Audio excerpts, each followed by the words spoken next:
Hey, babe, and anybody else watching, and welcome back to A Life Together. We are finishing up Ezekiel today, which puts us at 46 through the end of the book, which is 48. So 46, 47, and 48. Yesterday, we looked at God's glory returning to the temple. We also looked at the altar, the prince, the priests, the Levites. We looked at a division of the land. We're going to see a little bit more of that today. Offerings and then holy days. We'll also see a little bit more on the offerings and holy days. But then again, the boundaries and divisions. We'll look at a river from the temple and then also some city gates as well. And then, we'll talk a little bit more about this as we close out the book. But again, 46 through 48 today. So, chapter 46. This is what the sovereign Lord says. The gate to the inner court, facing east, is to be shut on the 6 working days, but on the Sabbath day and on the day of the new moon it is to be opened. The prince is to enter from the outside through the portico of the gateway and stand by the gatepost. The priests are to sacrifice his burnt offering and his fellowship offerings. He is to worship at the threshold of the gateway and then go out. But the gate will not be shut until evening. On the Sabbaths, the new moons, the people of the land are to worship in the presence of the Lord at the entrance to that gateway. The burnt offering the prince brings to the Lord on the Sabbath day is to be 6 male lambs and a ram, all without defect. The grain offering given with the ram is to be an ephah, and the grain offering with the lambs is to be as much as he pleases, along with a hin of oil for each ephah. On the day of the new moon, he is to offer a young bull, 6 lambs, and a ram, all without defect. He is to provide as a grain offering 1 ephah with the bull, 1 ephah with the ram, and with the lambs as much as he wants to give, along with a hin of oil with each ephah. When the prince enters, he is to go in through the portico of the gateway, and he is to come out the same way. When the people of the land come before the Lord at the appointed feasts, whoever enters by the north gate to worship is to go out the south gate, and whoever enters by the south gate is to go out the north gate. No one is to return through the gate by which he entered, but each is to go out the opposite gate. The prince is to be among them, going in when they go in and going out when they go out. At the festivals and the appointed feasts, the grain offering is to be an ephah with a bull and an ephah with a ram, and with the lambs as much as one pleases, along with a hin of oil for each ephah. When the prince provides a free will offering to the Lord, whether a burnt offering or a fellowship offering, the gate facing east is to be opened for him. He shall offer his burnt offering or his fellowship offerings as he does on the Sabbath day. Then he shall go out, and after he has gone out, the gate will be shut. Every day you are to provide a year-old lamb without defect for a burnt offering to the Lord. Morning by morning you shall provide it. You are also to provide with it, morning by morning, a grain offering, consisting of 1/6 of an ephah, with 1/3 of a hin of oil to moisten the flour. The presenting of this grain offering to the Lord is a lasting ordinance, so the lamb and the grain offering and the oil should be provided morning by morning for a regular burnt offering. This is what the sovereign Lord says. If the prince makes a gift from his inheritance to one of his sons, it will also belong to his descendants. It is to be their property by inheritance. If, however, he makes a gift from his inheritance to one of his servants, the servant may keep it until the year of his freedom. Then it will revert to the prince. His inheritance belongs to his sons only. It is theirs. The prince must not take any of the inheritance of the people, driving them off from their property. He is to give his sons their inheritance out of his own property, so that none of my people will be separated from his property. Then the man brought me through the entrance at the side of the gate belonging to the sacred, at the side of the gate to the sacred rooms, facing north, which belonged to the priests, and showed me a place at the western end. He said to me, "This is the place where the priests will cook the guilt offering, the sin offering, and bake the grain offering, to avoid bringing them into the outer court and consecrating the people." He then brought me to the outer court, and led me around its 4 corners, and I saw in each corner another court, and in the 4 corners of the outer court were enclosed courts, 40 cubits long and 30 cubits wide. Each of the courts in its 4 corners was the same size. Around the inside of each of the 4 corners was a ledge of stone, with places of fire built all around under the ledge. He said to me, "These are the kitchens where those who minister at the temple will cook the sacrifices of the people." Chapter 47. The man brought me back to the entrance of the temple, and I saw water coming out from under the threshold of the temple toward the east, for the temple faced east. The water was coming down from under the south side of the temple, south of the altar.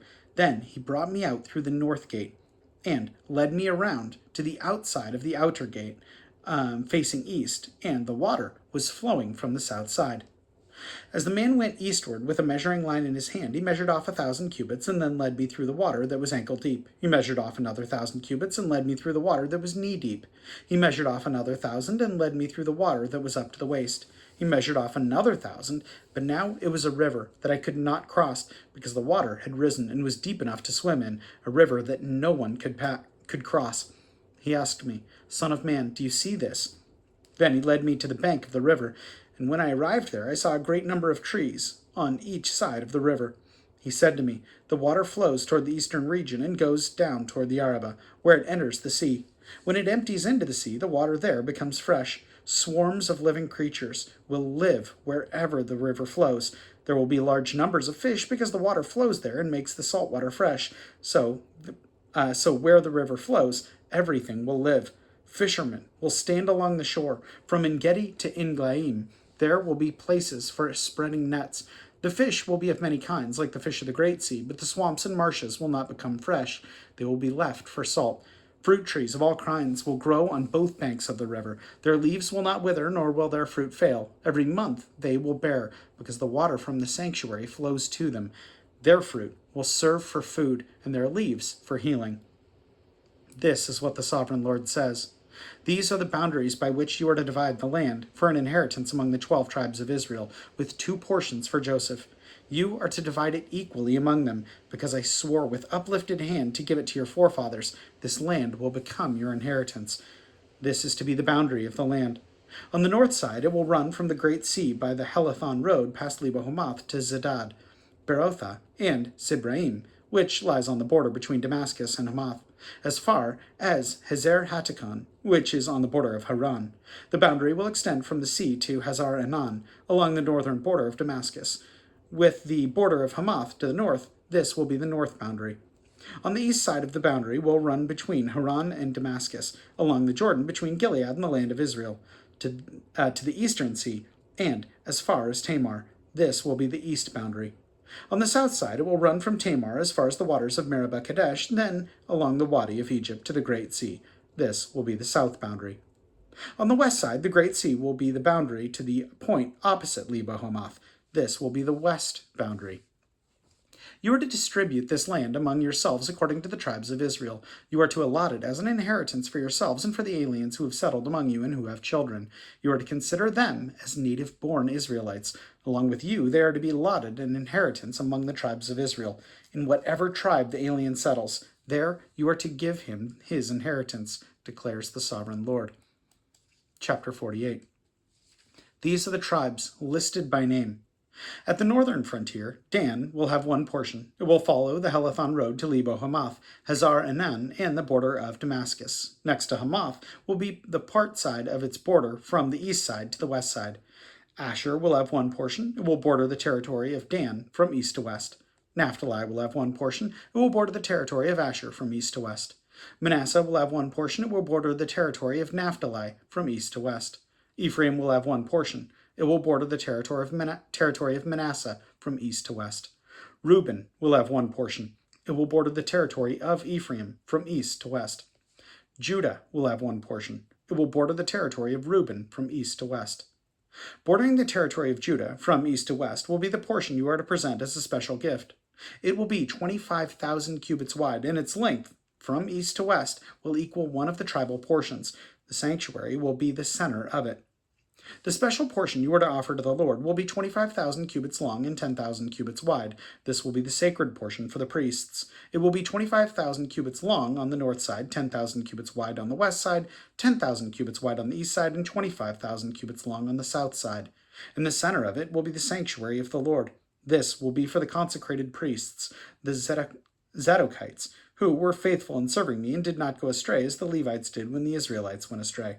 It will be a special gift to them from the sacred portion of the land, a most holy portion, bordering the territory of the Levites.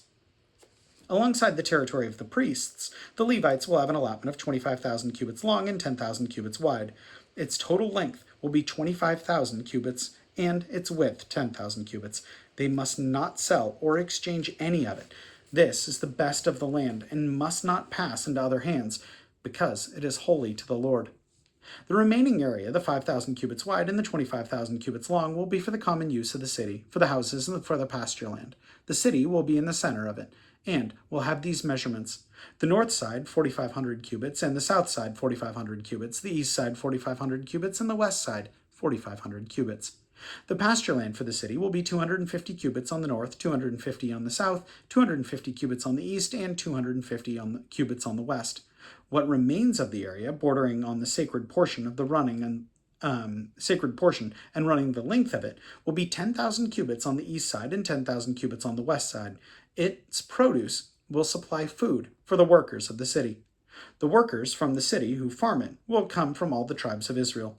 The entire portion will be a square, 25,000 cubits on each side. As a special gift, you will set aside the sacred portion, along with the property of the city. What remains on both sides of the area formed by the sacred portion and the city property will belong to the prince. It will extend eastward from the 25,000 cubits of the sacred portion to the eastern border, and westward from the 25,000 cubits of the western border. Both these areas, running the length of the tribal portions, will belong to the prince, and the sacred portion with the temple sanctuary will be in the center of them. So, the property of the Levites and the property of the city will lie in the center of the area that belongs to the prince. The area belonging to the prince will lie between the border of Judah and the border of Benjamin. As far as the rest of the tribes, Benjamin will have one portion. It will extend from east to west to the west side. Simeon will have one portion. It will border the territory of Benjamin from east to west. Issachar will have one portion. It will border the territory of Simeon from east to west. Zebulun will have one portion. It will border the territory of Issachar from east to west. Gad will have one portion. It will border the territory of Zebulun from east to west. The southern boundary of Gad will run south from Tamar to the waters of Meribah Kadesh, then along the Wadi of Egypt to the Great Sea. This is the land you are to allot as an inheritance to the tribes of Israel, and these will be their portions, declares the sovereign Lord. These will be the exits of the city. Beginning on the north side, which is 4,500 cubits long, the gates of the city will be named after the tribes of Israel. The three great gates on the north side will be the gate of Reuben, the gate of Judah, and the gate of Levi. On the east side, which is 4,500 cubits long, there will be three gates: the gate of Joseph, the gate of Benjamin, and the gate of Dan. On the south side, which measures 4,500 cubits, there will be three gates: the gate of Simeon, the gate of Issachar, and the gate of Zebulun. On the west side, which is 4,500 cubits long, there will be three gates: the gate of Gad, the gate of Asher, and the gate of Naphtali. The distance all around will be 18,000 cubits, and the name of the city from that time on will be "The Lord is there." Man, that is so cool. Good grief, that's incredible. There's a note here on 4830. 4830 says, these will be the exits of the city, beginning on the north side, which is 4,500 cubits long, and then it goes into those.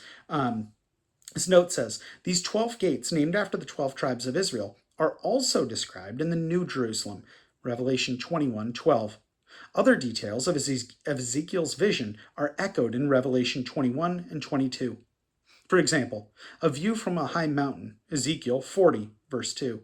The angel guide, 40, verse 3. And the healing river, chapter 47, verse 12. The most important similarity is reflected in the name of Ezekiel's city. The Lord is there. That's 48:35. As Revelation expresses it, now the dwelling of God is with men, and he will live with them. Revelation 21:3. I don't have a whole lot to add. That's perfect. That is absolutely incredible. And I know through the Holy Spirit, God dwells in our hearts. But this is describing something different, and it's beautiful and incredible. And the name of the city is "The Lord is there." If you've ever gone through stuff and doubted that God is near, I mean, if you're human, you've experienced that, right? That I don't know if God is really listening or paying attention.